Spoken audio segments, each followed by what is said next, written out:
Welcome to where the furniture isn't always the best, but them views, they are amazing. It's the 13th floor, y'all. It's the 13th floor, y'all. It's the 13th floor, y'all. It's the 13th floor, y'all. It's the 13th floor, y'all. It's the 13th floor, y'all. It's the 13th floor, y'all.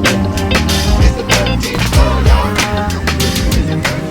Welcome, ladies and gentlemen, to the 13th floor where the furniture isn't always the best, but the views are amazing. Glad to be here with you this week. I am your host. You know how it goes. My name is Carol, but they call me Coach K. Sometimes they call me Morpheus. Sometimes they call me the Tuner. And I will be your moderator this week. Joining us this week, we know Faison promised you last week that we were going to have all the fellows. We lied, but we did bring a special guest, and we will introduce him shortly. But speaking of Faison, what's going on, sir? Life, man. Life is good. It's been a crazy week. I hope you guys all enjoyed last week's Arts Corner. Got a chance to see that. But it hasn't gotten better. I'll say that. It's been a crazy week. I thought that was a pinnacle, and it just took a sharp left turn.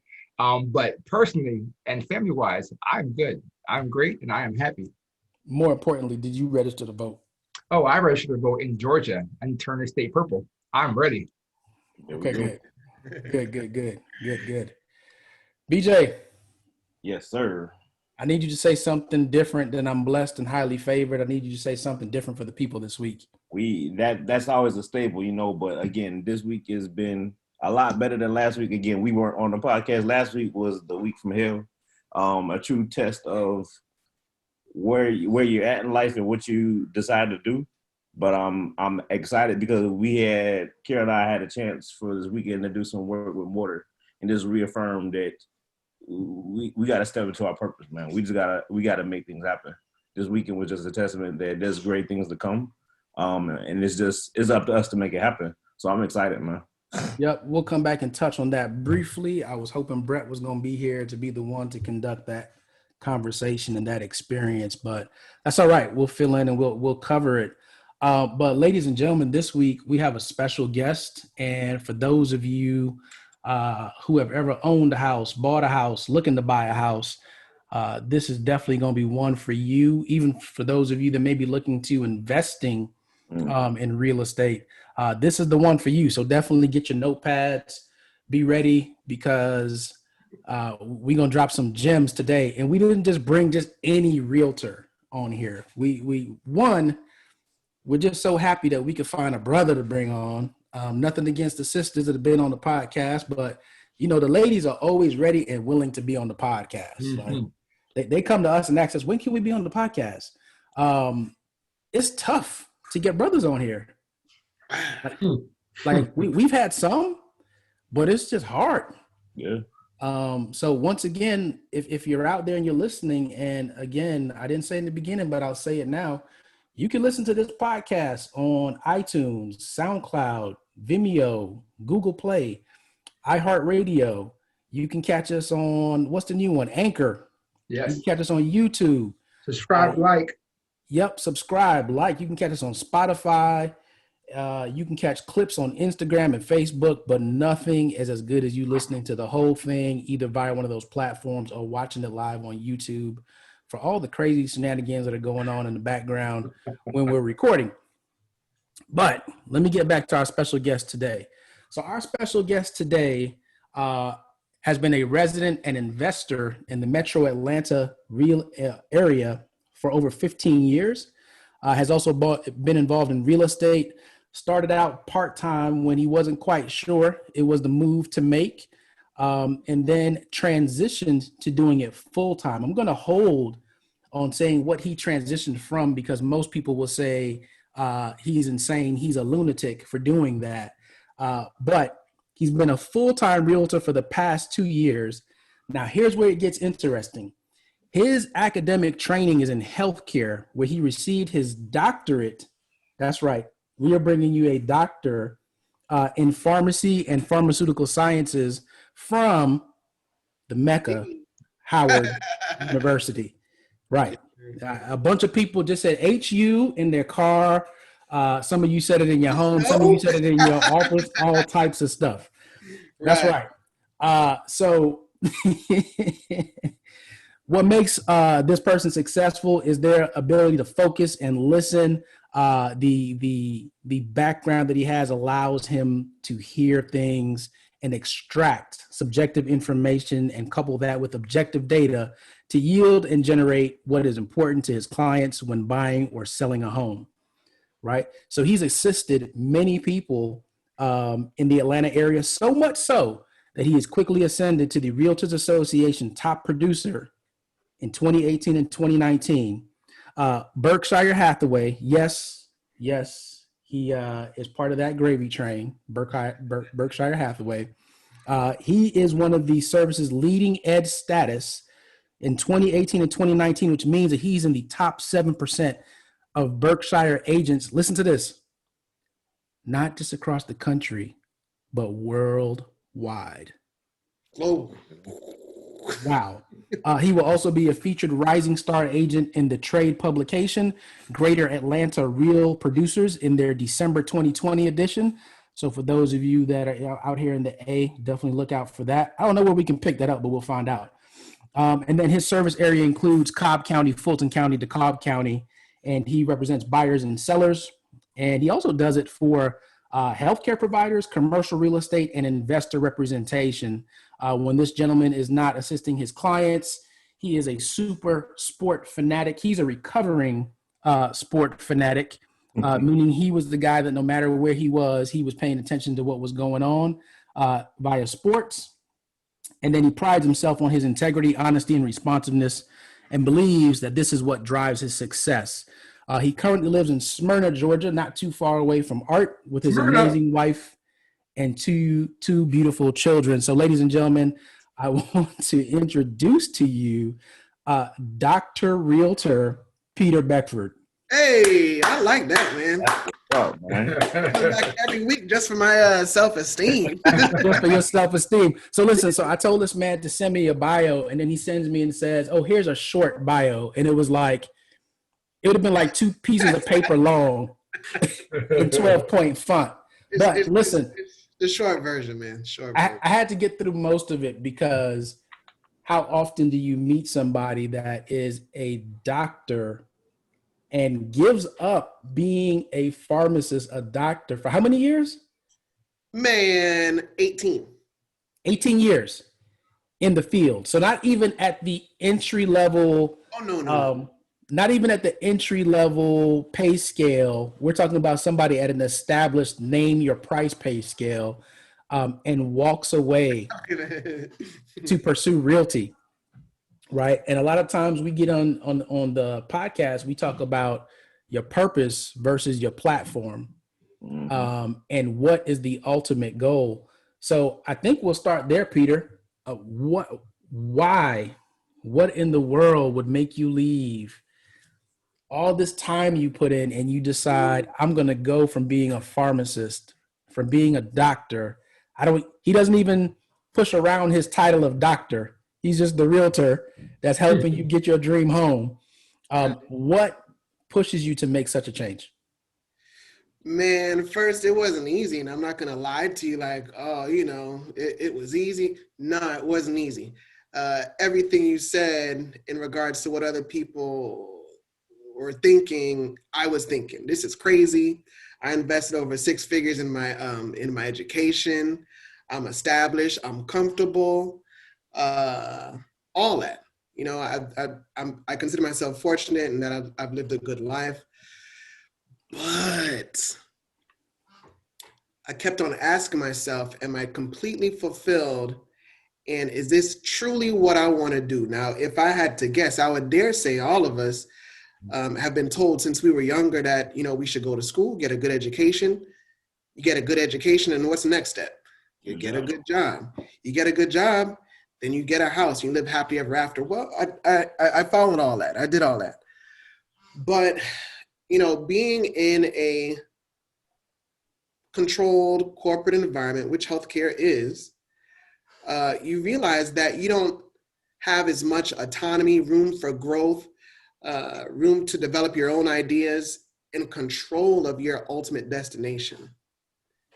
And I would dare say ultimately that was the leading factor into making the full-time jump from healthcare to real estate. The jump, and it honestly doesn't matter if it's real estate or something else, whatever your purpose is and you feel is what drives you, what would wake you up in the morning and get you motivated for free. If you're able to do it, that's something that you should strongly consider. And that's where I was at. I felt like I did have a passion. Now we can go back into other things, growing up in Miami, and I was in West Perrine for all those who are, familiar with Miami. And I would drive by Coral Gables and Old Cutler and Pinecrest, and I would see these homes and wonder, how come my situation ain't quite like that? And it was just a seed. It wasn't much more thought than that. But then, like, any other child, I would say, you know what? My time is going to come. And when my time comes, I'm going to have that house. You know what I'm saying? And I'm going to have this situation. I didn't know exactly how to get it or whatever, but I just knew that would happen. Over time, though, I realized several things that affected, why people like myself weren't in those positions. And, we could talk about that later, but that was one. Having autonomy of my time again, more time with my family and being in control. And then ultimately the ability to, write my own check as a function of my efforts. I'm a person that, I'm a type A. I put in maximum effort, and I'm okay if I don't get paid, if I don't put a lot of effort. But if I put a lot of effort into something and I'm capped at a ceiling, inside, I have a hard time with that.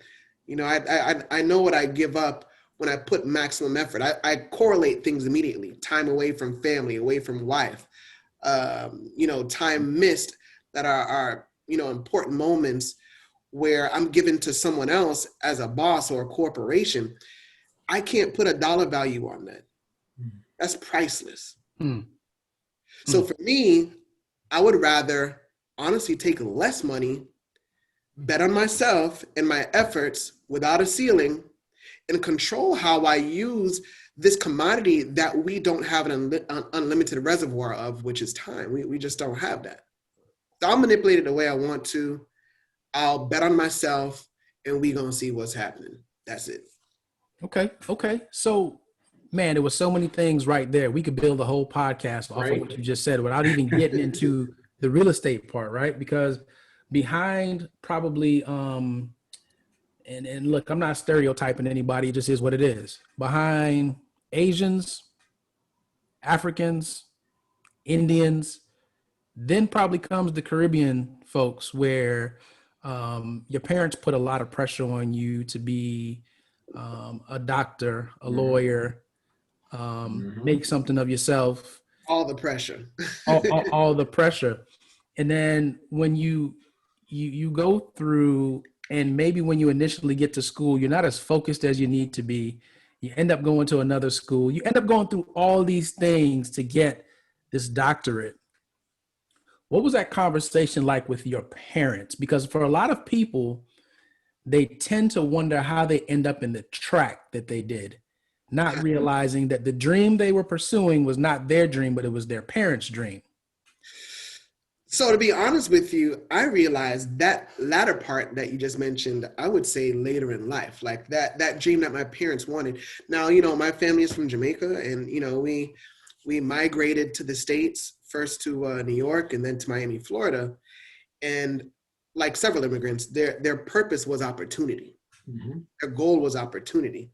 So the means to the opportunity is education. That's what was instilled in me from birth, probably from the womb. That's all I could hear reverberating in my ears constantly.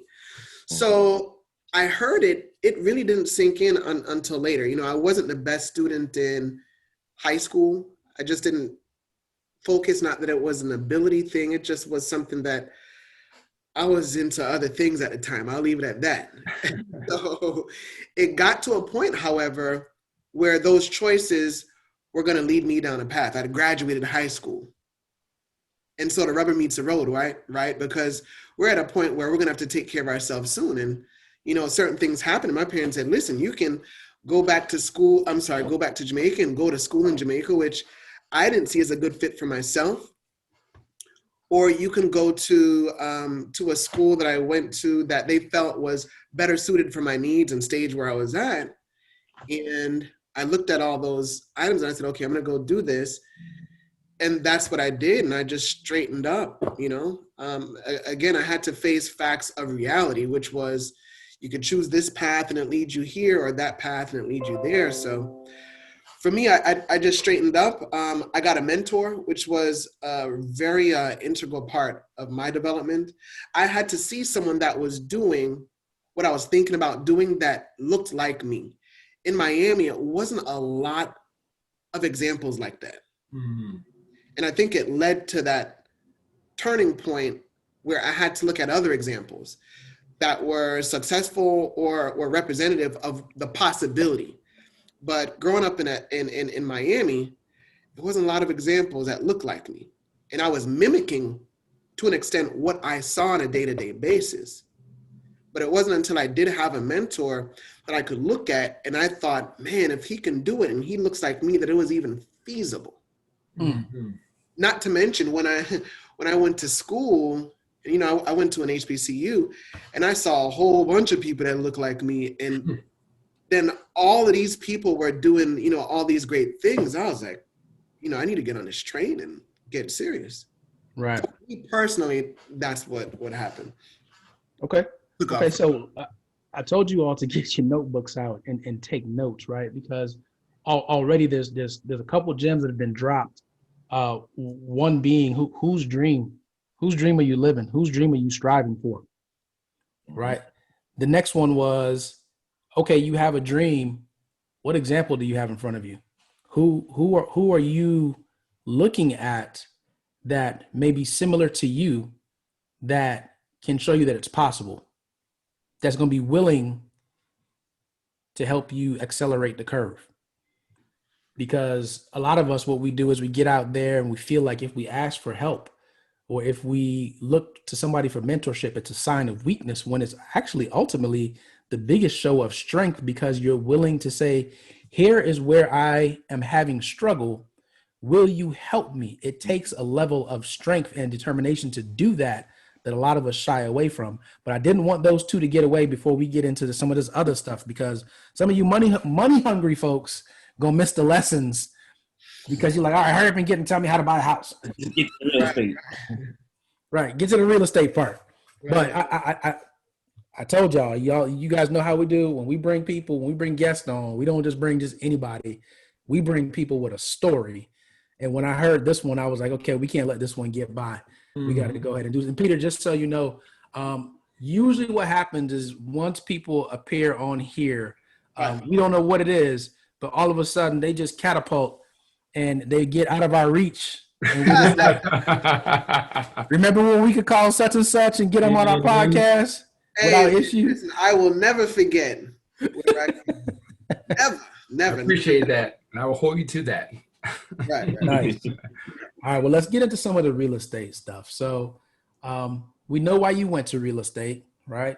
A little bit of personal freedom, I like to call it. I like to coin it as that, because you have the ability to make sure that you're getting what you're worth, no cap, set your own schedule, spend time with your family, all super important things. Now you're in real estate. What are some of the things that you've seen during your time in real estate that just make you scratch your head and you're just like, wait a minute. When I was driving through Coral Gables and I was driving through Pinecrest and all these places, now I understand why I didn't see people that look like me in those neighborhoods. Ooh, do you really want me to answer that? Yeah. Yes. That's a very deep one, man. Now you're talking about disparities in general in real estate, which is what I've learned over time, and you know, being an investor and seeing things firsthand and being on the street, on the beat, if you will, of real estate that I've learned. Oh my gosh. It's going to sound crazy, but you can take it back to slavery. You can take it back as far as, not all slaves got their 40 acres and a mule. Well, why would that be important? Well, that's value, that's equity, that is wealth generation. Let's fast forward. Let's move on. Okay. Take it a step further and consider the reason why they had to enact certain laws against redlining, why they had to enact the Fair Housing Act. Let's back up. So redlining, well, explain that. All right. I'm sorry. So redlining was this practice that was really like in the 60s that was practiced by lenders. What they would do is essentially they would mark certain areas as credit risk. But guess what? A lot of the areas that were credit risk were areas that were populated by people that look like you and I. Mm-hmm. Wow. So consider this for a second, because this is extremely deep and powerful. So they set literally generations back by saying, okay, we're going to falsely influence the supply and demand by decreasing demand. You can't get a loan to go in these areas. They're no longer desirable. So as a result, the people that were in these areas like you and me, well, guess what? Their property value went down. Well, what happens when property value goes down? There's no support in tax dollars. No support in tax dollars, and what happens? School systems. No support in schools. No support in infrastructure. Infrastructure goes down. Job availability goes down.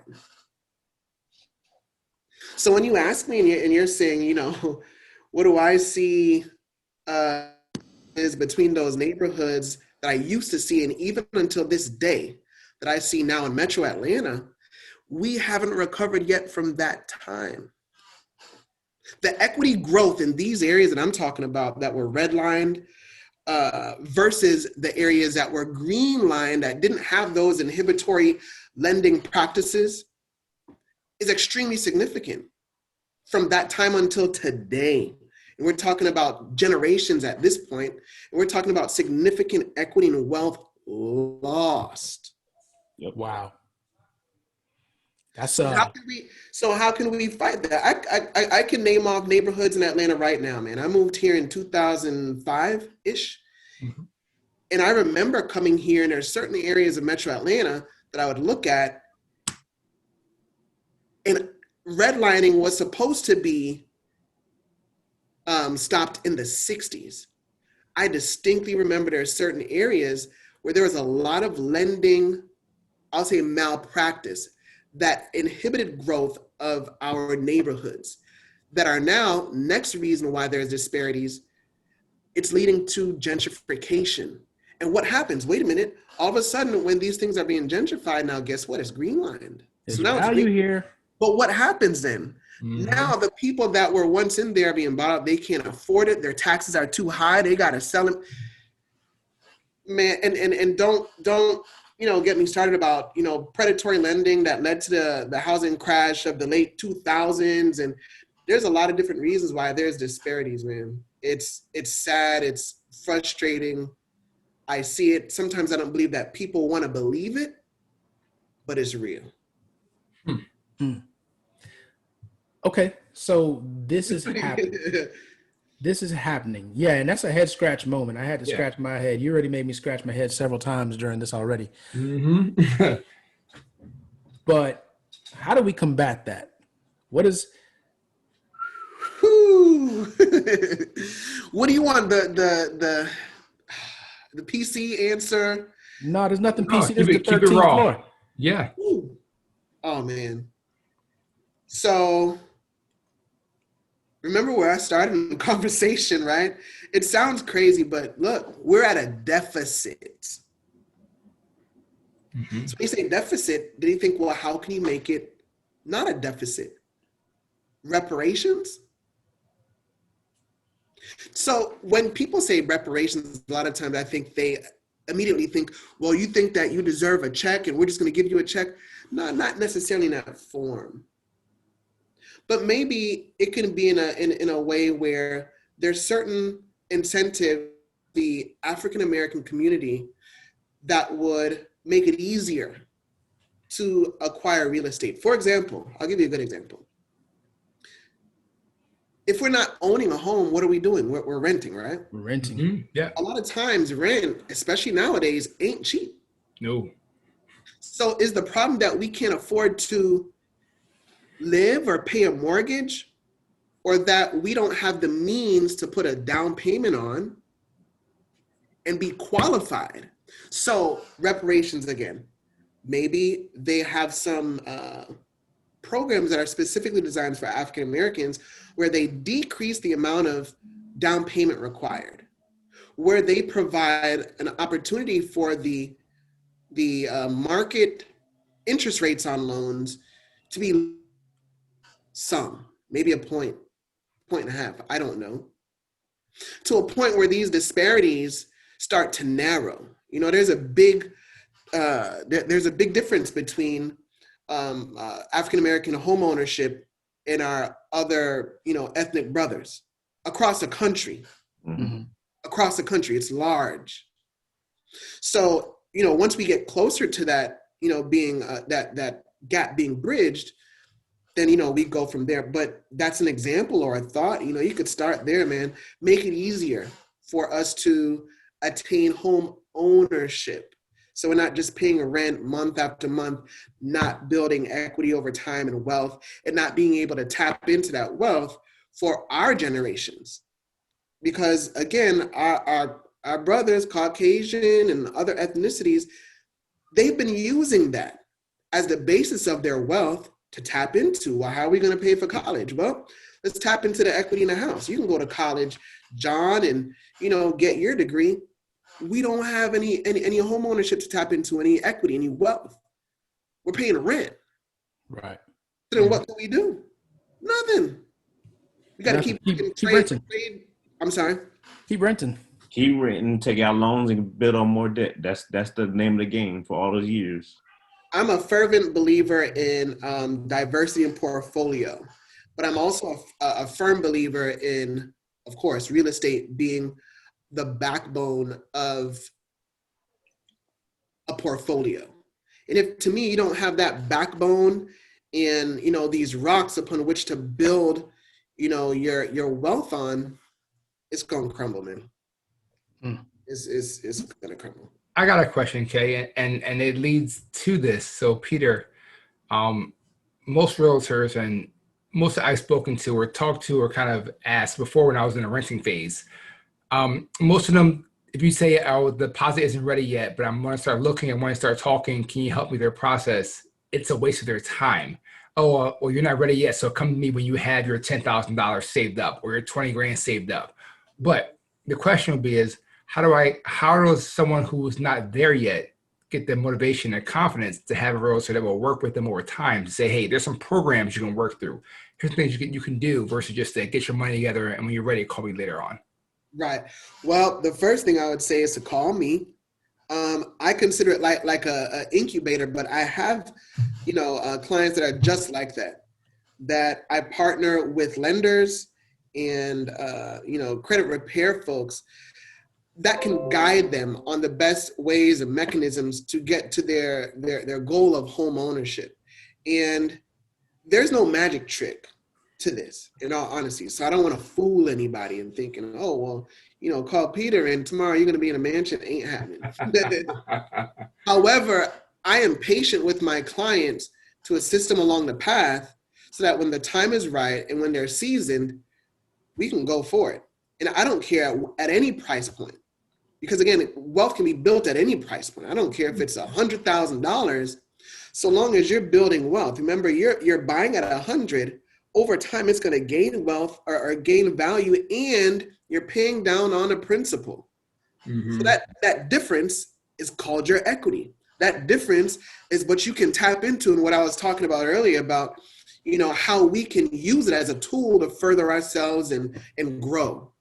So yeah, they can, like me, I prefer to reach out to me or someone like myself and ask them about whether or not they have a partner that they work with, a lender that can tell them about the different programs, as you mentioned, that may be available to them for down payment assistance or different programs that they may have available to credit repair that can look at their specific needs and get them qualified. You know, I want to say another thing. I think a common misconception too with folks that may be renting is that they need a credit score over 800.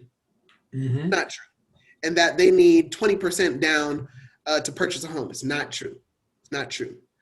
Believe it or not, there's folks out here that are getting homes with credit scores as low as 580 in some cases, and with money down as little as 3.5%, and in some cases no money down.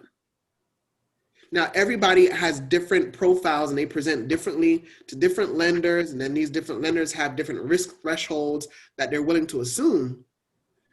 But just like love, man, there's somebody for everybody. There's a loan for everybody. You know what I'm saying? Get that love out there. That. So yeah, it's out there. Nice. So let's talk about this. Let's talk about the people that are getting into homes and buying stuff. What are some common mistakes people do when they're buying homes? Common mistakes. Well, I'll tell you like one gross mistake, and this is when you said when they're buying, as in the act of, which is crazy, but you have to be careful of. Changing your credit profiles, and I'll tell you specifically how this can result and be so seemingly innocent.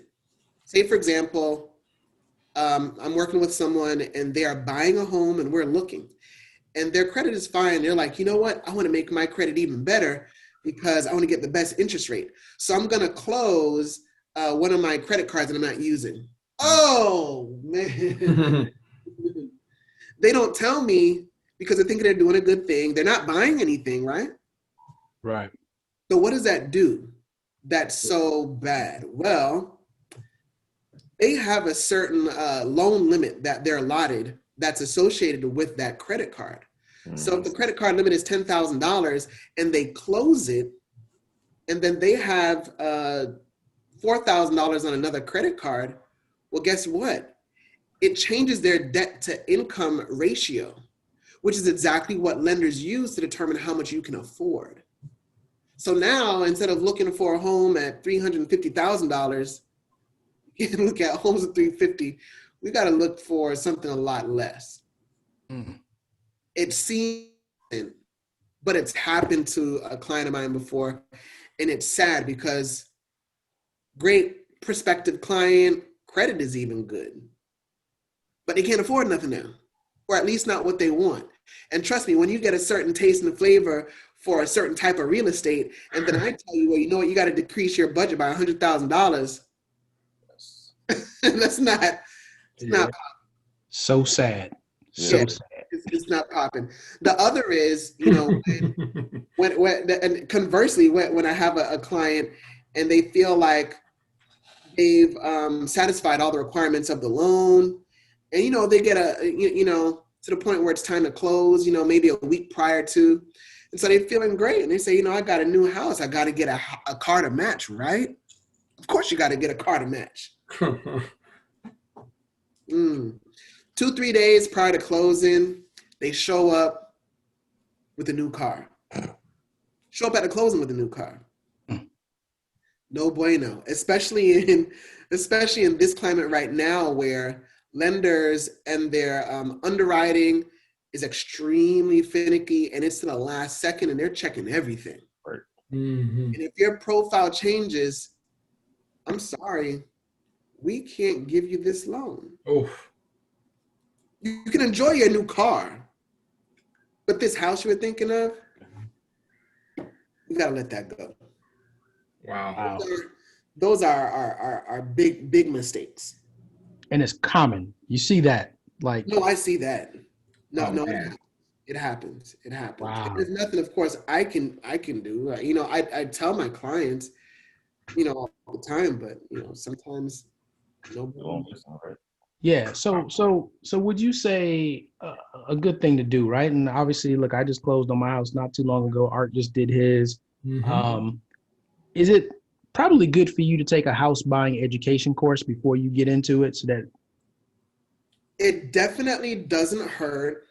I know that there's some programs that will actually give you additional benefit for taking such courses. Sometimes you can get certain points to be decreased on your interest rate if you're getting a mortgage. So it may go from, the current 30-year mortgage averages somewhere around 2.875, 2.75. So they may give you a discount of like maybe 0.25, which is real money that you're going to be paying throughout the life of the loan. So that's significant. Sometimes you'll get a discount through insurance. And just for yourself and knowledge base, I'm into knowledge, and I'm into knowing what I'm getting into, and what's at stake and at risk and how it can affect me. So it's always wise to educate yourself as much as possible about what you're going to be responsible for once you sign at closing, et cetera. So absolutely. Yep. Can we talk about that 2.8 though? Yeah. Wow. That's crazy. Yeah. The rates are there now. I remember when it was 5, and I was happy to get a 3.5 when I got my mortgage. And see now go down 2.8. I mean, at this point, it's not worth the refinancing costs, but that's just insane. It's insane. And I tell folks, it's an awesome time to buy if you're in position to buy. But think of the last time that rates were this low, Art. Do you remember when that was? That was before the crash, right? Exactly. So ain't it funny that when things are their worst, interest rates are their best? Well, it's because it's an artificial way to prop up the economy. And they have no choice but to, because the real estate sector is such an integral part of life and everything we do with this economy. Can you imagine if they had the interest rates that you just spoke of at 5%? My first home, I had an 80-20. I had no money to put down, all right? Let's get focused. At an 80-20, my first interest rate on the 80 was, I think, 5 and a quarter or something like that. And the second one was like 7 or 8 something. Oof, it's a jump. That's a scary jump.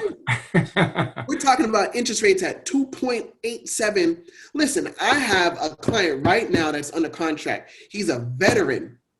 Guess how much his interest rate is? I'm 30 year. I'm hoping it's 1.6 for him.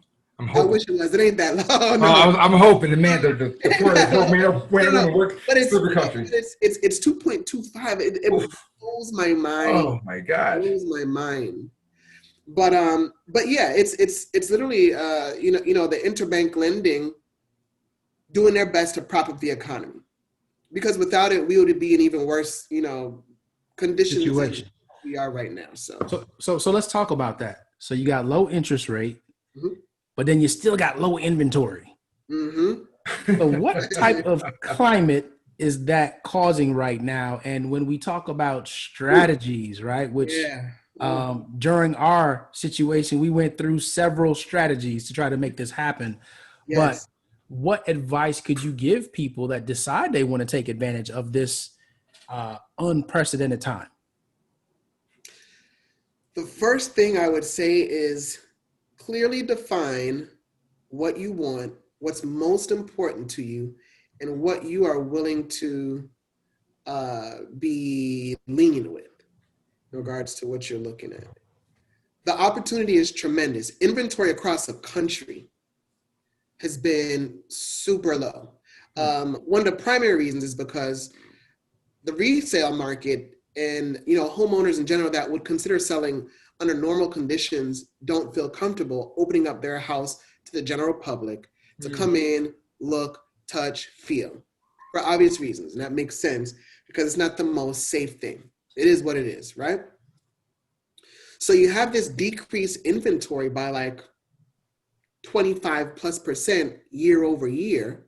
And then you have these low interest rates. And then at one point we were locked down for 2.5, 3 months. And so it led to this volcanic eruption of built up demand, low inventory. So when the rains were kind of released a little bit, there was an explosion. Homes were going within hours. multi-offer battles and the wars. So what can you do? Know what you want, know specifically the area, what are your objectives, and then head toward that full steam ahead. And pray. That's the best thing I can tell you. And have a realtor that's ready with a lot of different options on how to attack it. You know, Carol, you mentioned our situation. Carol can tell you there were times where we were at homes within hours, and there were cars coming out of the driveway, and I was elbowing my agent colleagues to move because I had reserved the time, and they were in my time slot. I was there. I came. All right, exactly. That's yes, right. I remember that. And I literally had to lock other agents out. This is the climate that we're in. So the next thing I would say is, because the interest rates on the loans are so low, your purchasing power is greater. And so if you have to move, you have to move. Mm-hmm. So you're going to encounter situations where it's going to be extremely competitive. You have to enter that situation knowing what your limit is. I've been in situations with Carol, and I've told him, hey, we can go in this situation with no cap, man, and we can go blow for blow with these people. Yep. And Carol was like, let's do it. You know, no, I'm just joking. Listen, it's a decision the that 13th floor, the 13th floor audience, they know me. They know I didn't say that. It's a situation that you have to determine what's most important to you. If you just simply love this house and by any means you want the house, then no cap. Let's go for it. If you feel that you like it, but you're going to give the asking price, but you're going to cap your offer at a certain dollar amount, Mm-hmm. then let's cap it. You know, if you want to waive certain contingencies, due diligences, or whatever, or you realize you come to a point where this is where the market is and it's not going to get better, you have to do what's best for you in your situation. Mm-hmm. But with that information, I'm then armed to act on your behalf, and we can do it. Any home that anybody wants can be had for a price. Remember that. The question is, how much do you want to pay for it? There it is. There it is. Mm. Okay, can we flip to the opposite side? I know we have some listeners that would love that just bought houses or currently in houses or in the thoughts of what happens after I buy my house. What are the things I should do? Because when you're renting, everything's easy. You make a phone call, take care of it, you're good to go. You pay your rent, you're fine. When you're home owning, you tend to see a lot more things that you're just like, wait, why is that there? Or repair this, or call this for maintenance. So what are some things you can share with new homeowners or those that are in that process to look for or prepare for after they sign that dotted line? Right. There's a lot of things you could do both before and after, and again, it depends on the situation and how it presents. Before, with any home purchase, you're going to get an inspection. It's going to tell you a lot. It's going to tell you exactly what you need to be mindful of in a condition. And then you as a buyer have to determine whether or not that's within your threshold of acceptance, whether you want to bring it up with the seller to, mitigate and resolve, or whether you want to just leave the home on a shelf and look for something else. Once you get past that, and after you have the home, you would consider getting a home warranty if you don't feel that confident in a home, or even in general, if you just want to have the security and peace of mind that if an appliance breaks down, you don't have to come out of pocket fully and pay for it. There's different warranty programs that are available for that. And also, I would say, as it relates to maintenance vendors, I'm always about competition for your business. Contact several vendors as it relates to maintenance issues for your home, and getting the best vendors for the best prices to serve your needs and what you want to have accomplished. You know what I mean? And go from there. For the best quality and price that you're willing to pay. Some people forget about quality, man. They just want price, and then they find out later they should have been thinking about the quality too. So, Right. Absolutely correct, sir. Yes, you don't want to have to pay for the same repair twice, because normally that person that gave you poor quality is going to give you poor customer service on the back end when you complain about it. You don't want to get into that, man. Especially when you just moved in your nice brand new house and you want to feel good. Remember, you got to come into this house every day after work. Yep. You want to be reminded, I'm working hard, but it's going toward this place of serenity and peace. And if you don't have that, or if it doesn't give it to you, you're going to start questioning yourself, and psychologically can go down from there. We don't want that. Okay. Let's shift to some of the people that they played their cards right. They've been in their house. But we want to help them out with generational wealth. Right? So Art just talked about you just moved in your house. What things do you do? What is the strategy for people that want to perhaps rent their house and now go out and buy another house?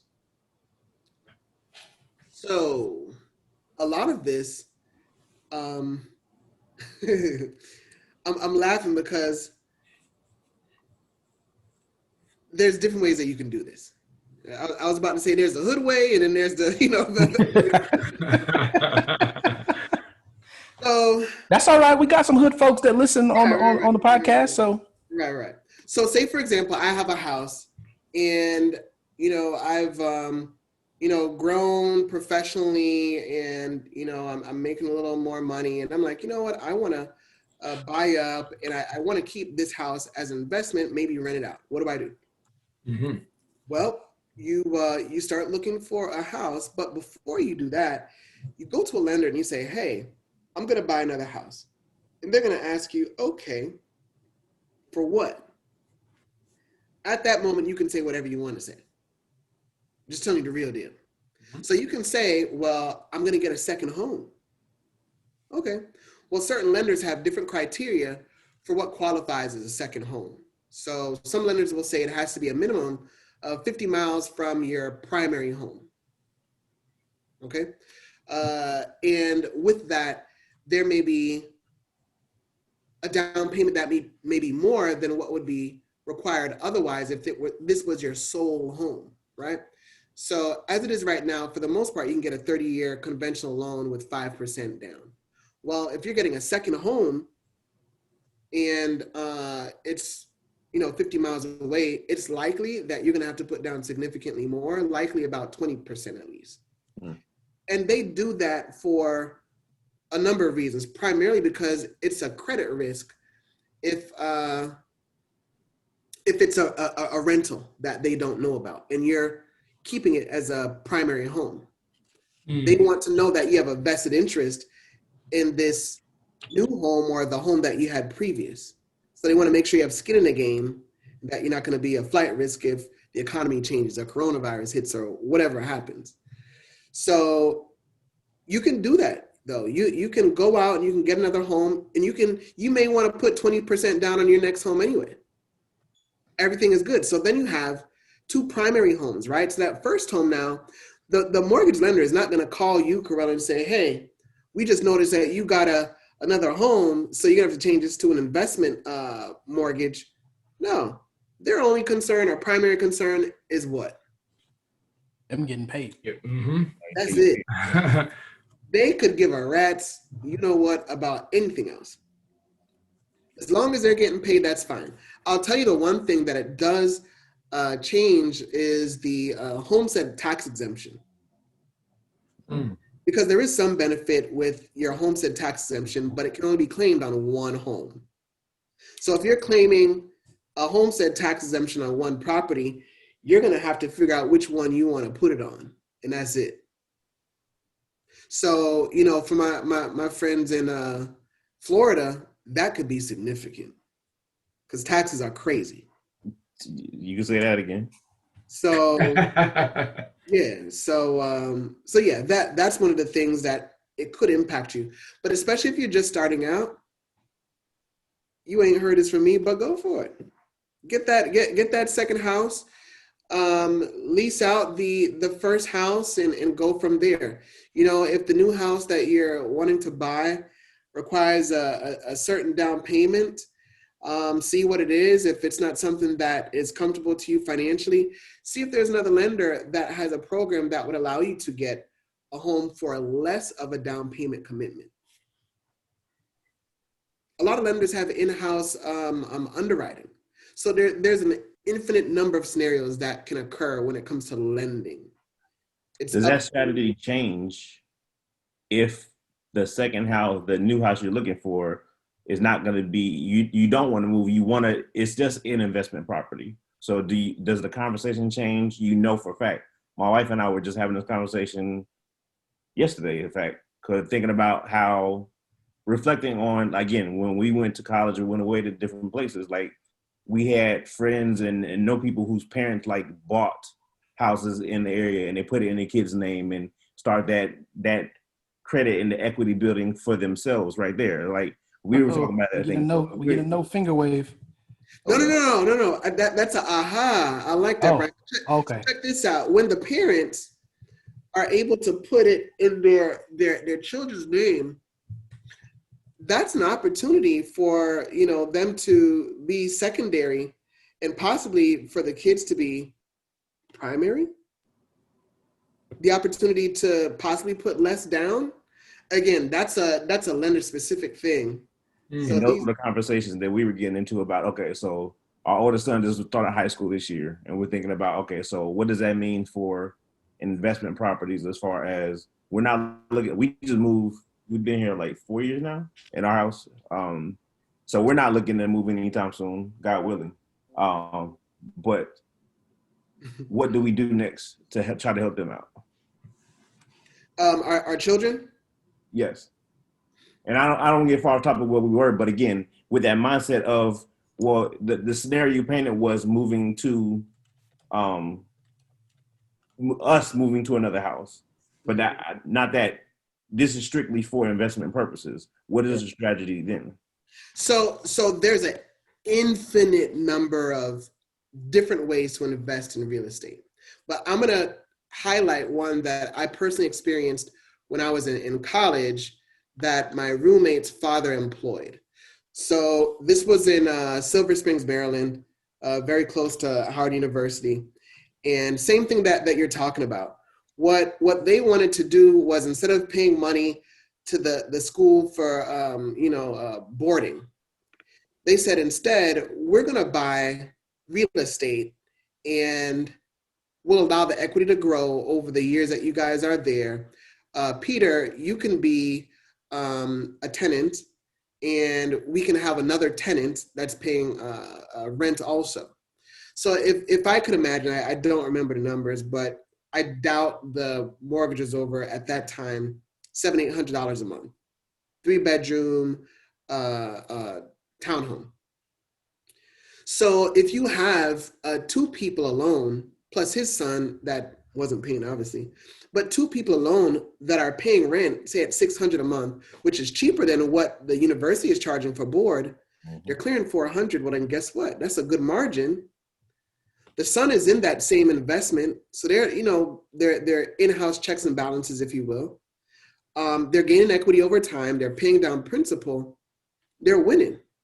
By the time my roommate's father sold that particular townhouse, he made tens of thousands of dollars off of that. And it was off of my back, paying rent.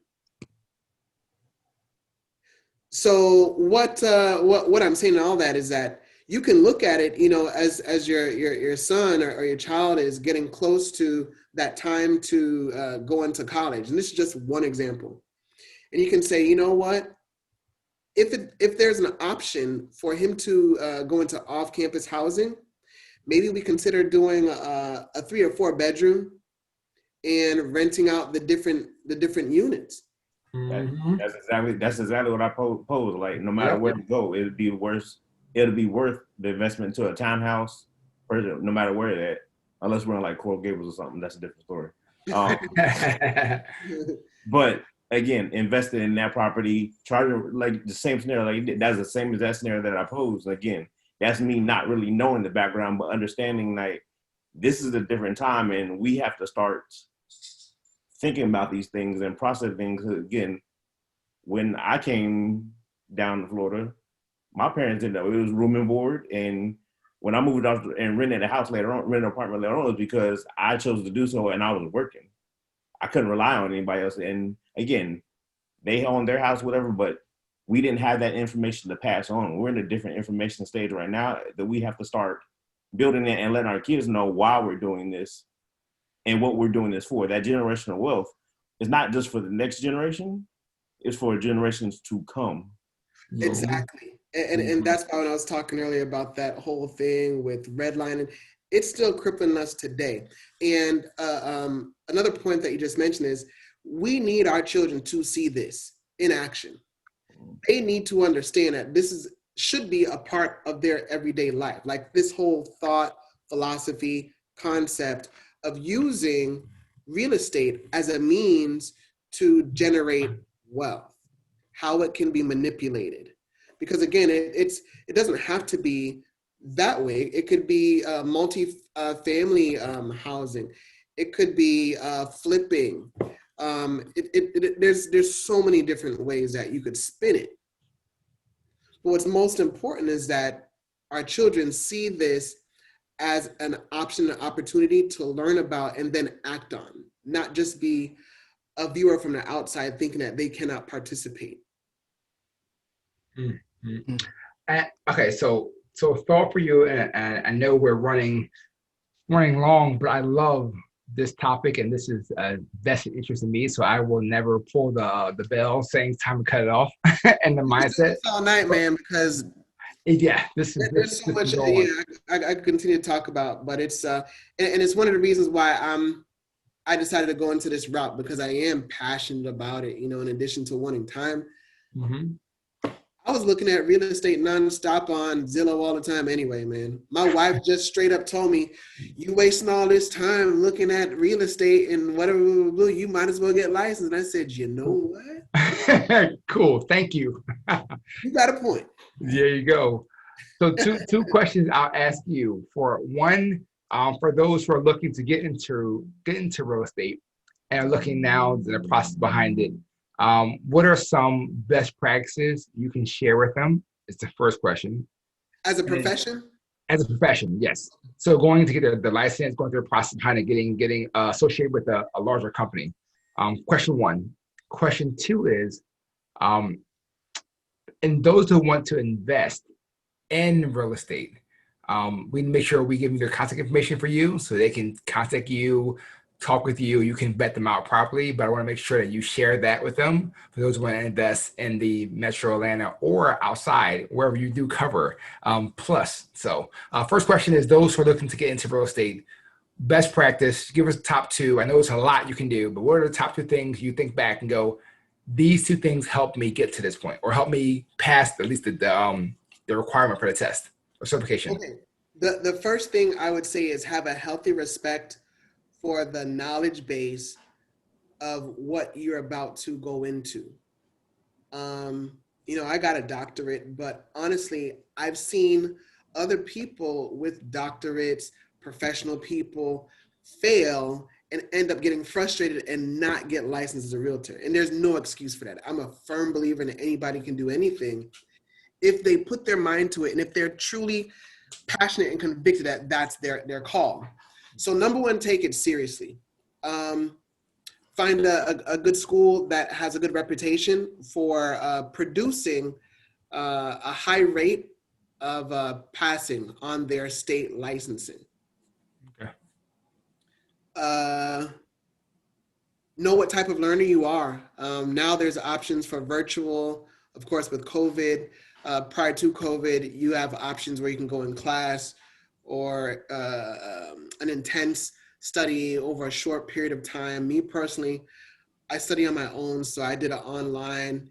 And to be honest with you, I did it when I was, I'm gonna go ahead and say it, I did it when I was at work. I was why not? Supervisor. Okay, exactly. and I was my own supervisor, but I don't want to mislead anybody. It was extremely intense study that I was doing. And I'm special in that way, in that when I zone in on something, I really zone in.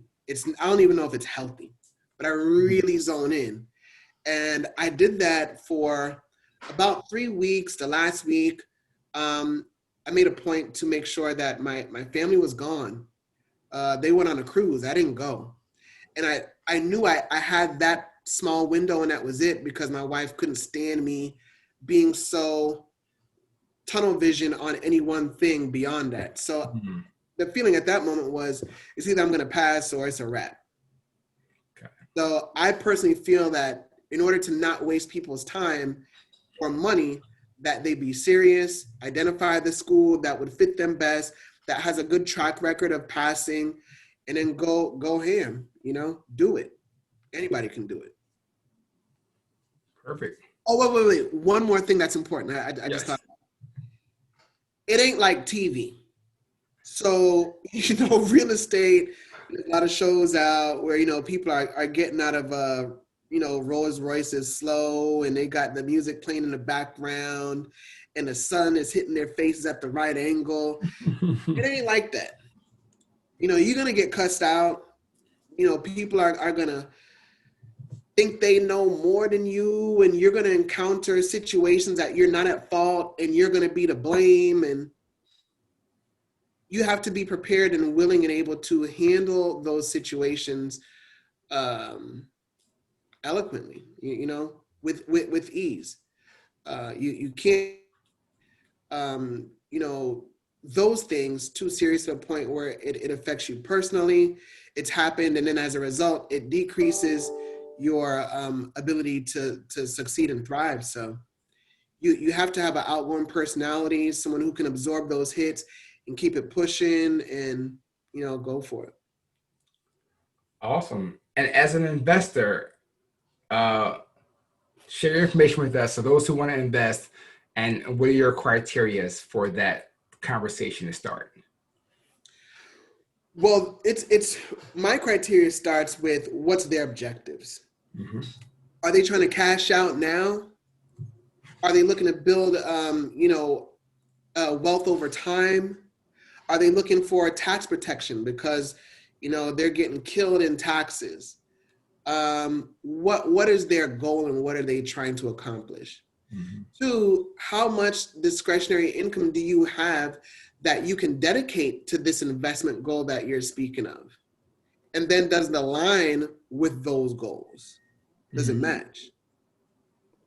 Do you know what you're getting into? Do you realize that if you're doing a buy and hold, you could be the property manager, and/or you're gonna have to pay a property manager 7 to 10% to manage it for you? Are you okay with that 7 to 10% hitting your margin, and you just holding out on equity growth over time, paying down the principal and a tax benefit? Some people just want some margin monthly, and that may not be good enough. That's not a fit, man. So those conversations you have to have, and make sure that it's in line with expectations. And then, we can go from there and make it happen. Perfect. And then I'm assuming I'm sure Carol will ask at the end your information to make sure we put it out there for everybody. But do you deal with rookies? Rookie off the street, hey, I just joined the RIA. I'm brand new, but I got 20 grand in my account. Help me. As a prospective client for myself? Yes, as an investor, someone who's looking to invest. I have 20 grand in my account. I heard about real estate is awesome. I just joined a RIA. I want to buy a house. I want to buy and hold it. I'm ready to go. Okay. Well, we'll fit that 20K with a property that could fit that particular budget for a down payment. And then we have to make sure that they're capable of holding that property for the time period that is required for them to either flip it, or if they're going to rent it out, that they have the requisite cash in hand to maintain it. If something happens, or if it's not fully rented out and there's vacancy issues, whatever the case may be, they need to be prepared. And we'll go over that completely. Perfect. Make sure, again, that their objectives that they present to me but I'll match their budget with what we're discussing, and we'll make it happen. And I tell people up front, if you have $20,000 and you're thinking of getting some 10-unit multifamily, probably not going to happen. Let's reassess the situation, goals, and how we can get you potentially into something that could fit, your your ideas and maybe get you to the point where you're buying a 10-unit property or more. So those who are out there, you heard a yes. There is opportunity to bring your money, to bring your opportunity, to bring your lessons to learn here. You have to have the ability to learn. It won't happen immediately or overnight, but you have the opportunity if you're willing and open and ready to listen. Hey, Absolutely. listen, some of y'all out there trying to figure out how you gonna cash out of your COVID susu that you joined, or your COVID all these things. Oh, There's a place man. for you to pool your money and get consistent money that you don't have to worry about. Hit them in the gut with that. Oh, Will man. somebody come knock on your door one day about what you were doing? Anyway, yes, Art, you are absolutely right. I absolutely want to know where people can best contact Peter, either to buy a house, rent a house, make an investment. Where? And I'm telling y'all want to get it now because the man is on the cusp. I'm telling you, he's on the cusp of something big. He's on the cusp of something big. It won't be this easy. So you want to get it now. No, I'm accepting all clients right now, buyers, sellers, investors, commercial, lease, you name it. You can hit me up via social media, Beckford Realty. You can send me a message. You can email me if you want to, peter.beckford at BHHSgeorgia spelled out.com. Or I'll give out my telephone number for Paul, what was it? Mike Jones, you know what I'm saying? 404-547-3151. Again, 404-547-3151. Hit me up. I pick up my own phone. And one thing I try very hard to do is be incredibly responsive. So if you reach out to me and I don't hit you back, it's likely I will be hitting you back soon and very soon. So yeah. Ladies and gentlemen, he says he picks up his own phone. Some of you gonna go out there and invest in properties. Some of you gonna go out there and just, sell whatever you're gonna do to make your money. Me personally, I'm trying to put in my application to answer the phone for him. That's what I'm trying to do. And Right? be well paid doing that. We all gotta get in where we fit in. But Peter, listen, man, that was wow.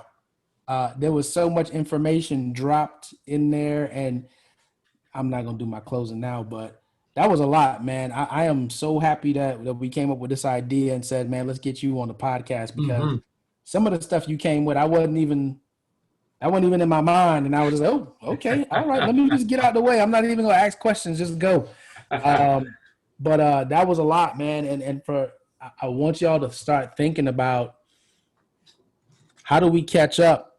How do we've been set back now? How do we catch up? That's something I want y'all to think about. That's just homework, because you're absolutely right. It has a just historical and future ripple through our communities, and we got to do something about that. So definitely thank you, man. We will absolutely have you again.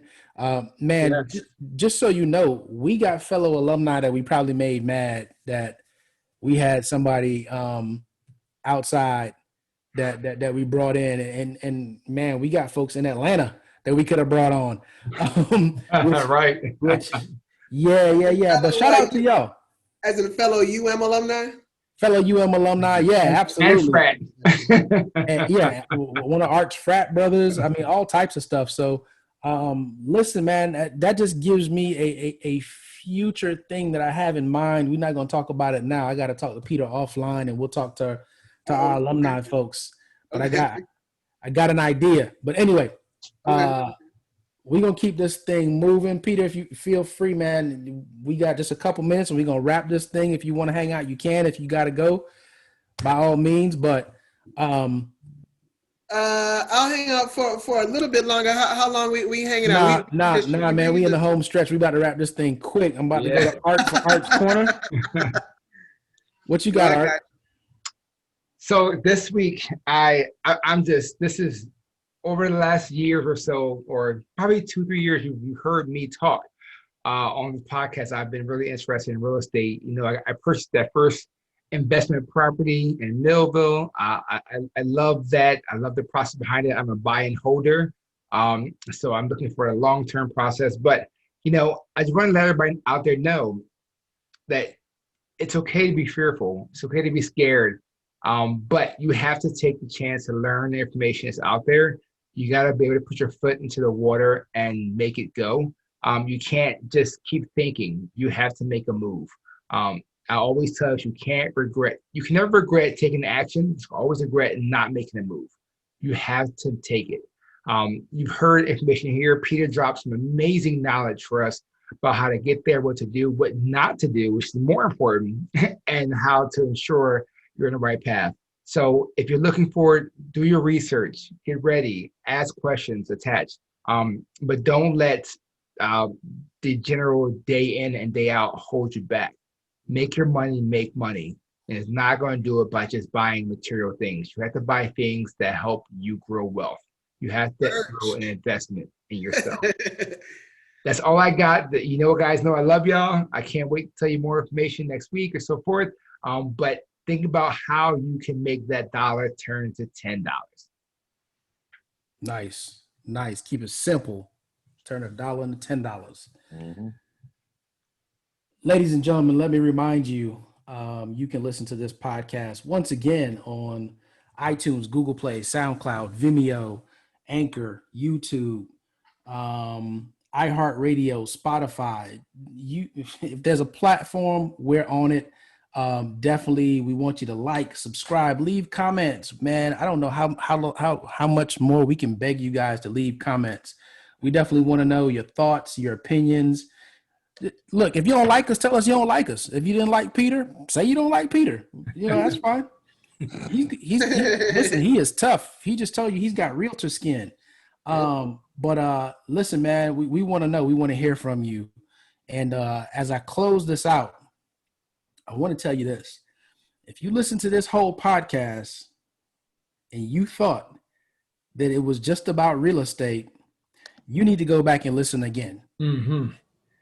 Because it was more than real estate.